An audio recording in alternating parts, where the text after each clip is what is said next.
Alright, so I already gave my thoughts on it the other day and gave myself a bit of leeway with that because Goad died. But that's neither here nor there. I was listening to Front Toward Enemy a bit more, and there's just one line in it that kept sticking out. And then I also decided to really just consider that line, and then I looked at the track listing again for what One Assassination Under God Chapter 2 is going to be. And I'm like, there's something interesting here. So, in the latest single by Marilyn Manson from his upcoming sequel comeback album, One Assassination Under God Chapter 2, the Antichrist superstar sings a line which seemingly stands to have some explanation to, as opposed to the rest of the song. Quote, "You chiseled open the seventh seal. It's the reason I exist."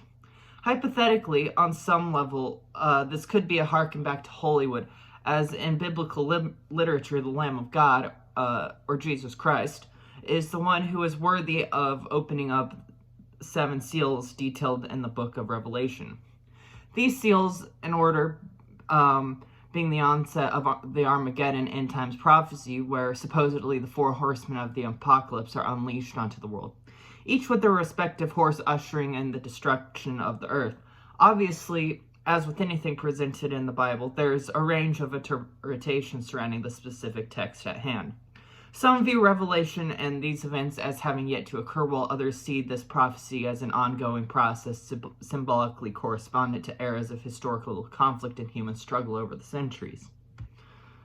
Now, in order, the seven seals of Revelation are the following. The first is where out comes a rider on a white horse who conquers the lands and brings false peace. 2, a rider on a red horse comes and rescinds that peace, then levying war and bloodshed. 3 is riding on a black horse, then with shortage of food and ushering economic collapse with widespread famine. 4, then coming on a pale horse and accompanied by Hades, with brought about disease and mass mortality. 5 is the souls of Christian martyrs and the faithful crying out to God for justice and vindication. 6 is mass geological and cosmic disasters occurring as the sun turns black and the moon reddens. 7 is a moment of silence lasting around half an hour before 7 angels blow into their trumpets to signal further judgment to come. So, Revelation 8 is when the Lamb of God goes to unlock this seventh and final seal in the list, setting a brief pause in heaven, the eye of the storm, so to say, wherein which 7 angels go on to blare their instruments on setting further cataclysm, at least in the first half of it, that is. From there, as the trumpets are sounding, is where the already devastated world is engulfed in the typical image of the end times, basically a hailstorm of fire, blood, and darkness descending with each ringing out of the horns. Finishing off Revelation 8 is a declaration by an eagle still somehow soaring overhead, saying, quote, "Woe, woe, woe unto the inhabitants of the earth, because of the trumpet blasts about to be sounded by the other 3 angels."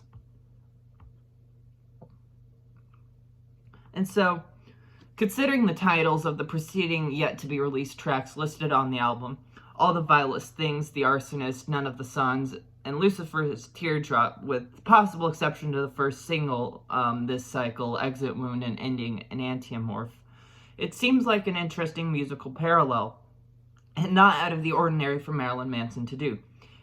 Basically, if One Assassination Under God Chapter 1 was concocted in purgatory, as you stated, then this endless oblivion ending with the sacrifice of the mass, then similarly announced with the release of this latest single that, quote, "I outgrew purgatory and carved these songs into the skin of the world. As you listen, I hope it forms a scar you cannot forget. Chapter 2 may just be hell unleashed on earth." So, that's Front Toward Enemy.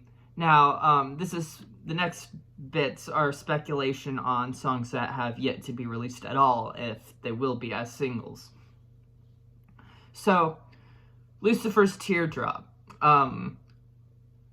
This is the 7th track on the chapter, in 7-7. Wonder if there's something there. But It's never been shied away from that the god of fuck has an affinity towards the angel with the scabbed wings, which is where the title of this track obviously derives from. Possibly specific in its point of reference is the Paradise Lost inspired oil painting from 1847 of the Light Bearer by Alexander Cabanel called L'Angel Dehu, which is depicting the prideful and rebellious fallen angel, as the French title literally translates to, with a smooth and near impeccable physique laying on rocks almost at ease, whilst simultaneously poised to fire up at any moment. Before he is then cast out of paradise, his eyes are full of wrath and rage, tears swelling silently before he falls to the earth below. So, then the finale is also interesting, which is the track Enantiomorph. So, this finale from the aesthetic terrorist being the uniquely christened Enantiomorph. According to a 2008 article, this word explores a visual concept of a pair of asymmetrical images that are mirror images of one another.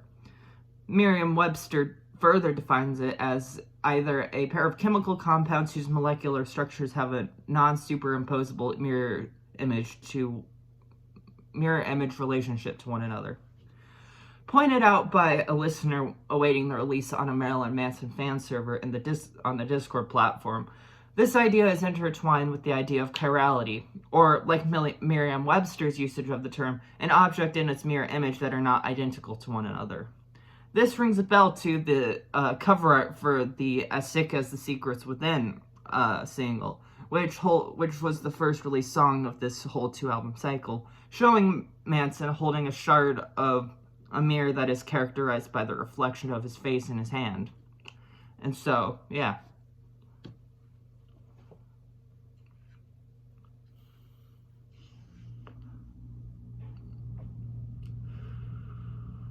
That was those 3 songs. One's released, 2 are not, and I'm just broadly speculating on those.